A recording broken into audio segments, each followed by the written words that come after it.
Arabidopsis seedling, when exposed to ethylene gas, shows typical triple response. Following are certain statements regarding the triple response. Okay. A dominant ethylene receptor mutant will not show triple response in the presence of ethylene. तो देख सकते हैं बिल्कुल normal क्या होता है, normally अगर ethylene नहीं होता है तो ethylene receptors that is ETR1 ये एक्टिवेट होते हैं और ये क्या करते थे, CTR1 constitutive triple response, CTR1 which is a serine threonine kinase, इसको एक्टिवेट कर देते हैं। CTR1 क्या करते हैं, CTR1 EIN2 का फॉस्फोराइलेशन कर देते हैं at the C terminus. As phosphorylated EIN2 को प्रोटीएजेस क्लीव नहीं कर पाते, जिसकी वजह से EIN2 न्यूक्लियस में मूव करके नहीं जा पाता।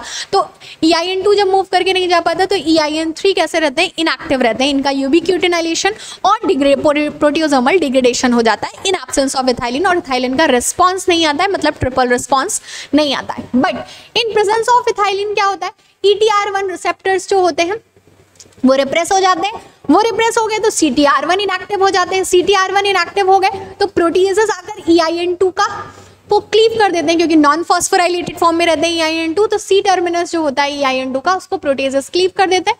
वो C टर्मिनल पार्ट कहाँ पहुंचता है, न्यूक्लियस में पहुंचता है, और EIN3 को प्रोटेक्ट करता है from 26S mediated प्रोटियोसोमल degradation.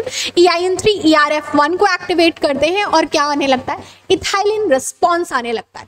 Ethylene response factor activate होंगे तो ट्रिपल रिस्पॉन्स आने लगेगा।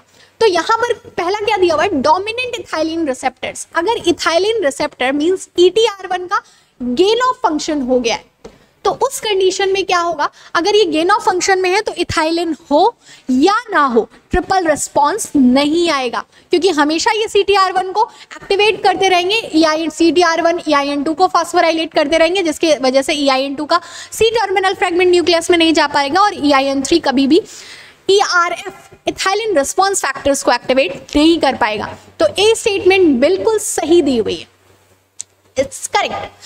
Second, tightening of apical hook is one of the feature of triple response. Yes, apical hook की tightening जो है that is a feature of triple response, B भी सही है। C, loss of function of multiple receptor will show triple response even in the absence of ethylene. Yes, अगर ETR1 के multiple receptors का loss of function हो गया है तो इथाइलिन हो या ना हो, क्योंकि अगर मल्टीपल ETR1s का लॉस ऑफ फंक्शन हो गया है तो CTR1 एक्टिवेट नहीं हो पाएंगे।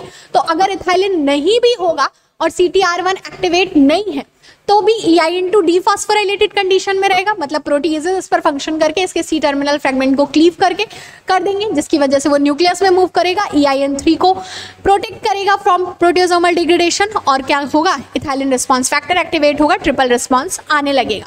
तो अगर मल्टीपल रिसेप्टर्स का लॉस ऑफ फंक्शन हो रहा है, मल्टीपल ETR1 का लॉस ऑफ फंक्शन हो रहा है तो इथाइलिन हो या ना हो ट्रिपल रिस्पॉन्स आएगा। So C statement is also correct. Increase in hypocotyl length is a feature of triple response. No.